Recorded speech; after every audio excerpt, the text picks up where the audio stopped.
વડોદરામાં સરદારધામ સંસ્થા દ્વારા નવનિર્માણ પામેલા સરદારધામ સંકુલ 3નું 11 તારીખે પ્રધાનમંત્રી નરેન્દ્ર મોદીના હાથે લોકાર્પણ કરવામાં આવશે।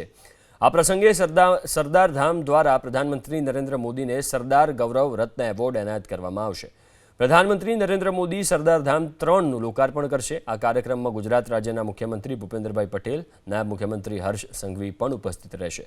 આ પ્રસંગે પાટીદાર સમાજના અગ્રણી સંસ્થાઓ દ્વારા પ્રધાનમંત્રીનું ભવ્ય અભિવાદન કરવામાં આવશે। દેશના વિકાસ અને રાષ્ટ્ર નિર્માણમાં તેમના ઐતિહાસિક યોગદાનને બિરદાવતા સરદારધામ દ્વારા તેમને પ્રતિષ્ઠિત સરદાર ગૌરવ રત્ન એવોર્ડ એનાયત કરવામાં આવશે। સરદાર વલ્લભભાઈ પટેલ અને ગુજરાત અને એ વિષયને લઈને આપણે સાહેબને જેમ જસુભાઈએ કીધું શું કામ આ એવોર્ડ, આ એવોર્ડ એટલા માટે કે સરદાર સાહેબે એક ભારતનું નિર્માણ કરવાનો પ્રયત્ન કર્યો। રાજા રજવાડા બધા એક થયા, પોતાની માતૃભૂમિ ભારત માતાને ચરણે ધરી દીધી। આ વ્યક્તિના કહેવાથી એ મહારાજાઓ પણ મહાન છે, ધન્યવાદ છે।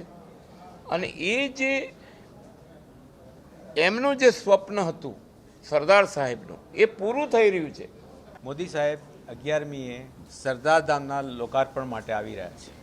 એમનો પ્રોગ્રામ જે રીતના અમને ખબર છે એ રીતના સોમનાથથી વડોદરા આવશે, એ એમની રીતના અરેન્જમેન્ટ છે। મને એનું બહુ ડિટેલ ખબર નથી, પણ એ બરોડા એરપોર્ટથી ઉતરશે અને બરોડા એરપોર્ટથી ઉતરીને સીધા સરદારધામના લોકાર્પણ માટે આવી રહ્યા છે। લોકાર્પણ માટે સીધા સરદાર સાહેબ આ ભવનમાં આવશે, ભવનમાં પુષ્પાંજલિ કરશે, પુષ્પાંજલિ કર્યા પછી ભવનનું ઉદ્ઘાટન કરશે।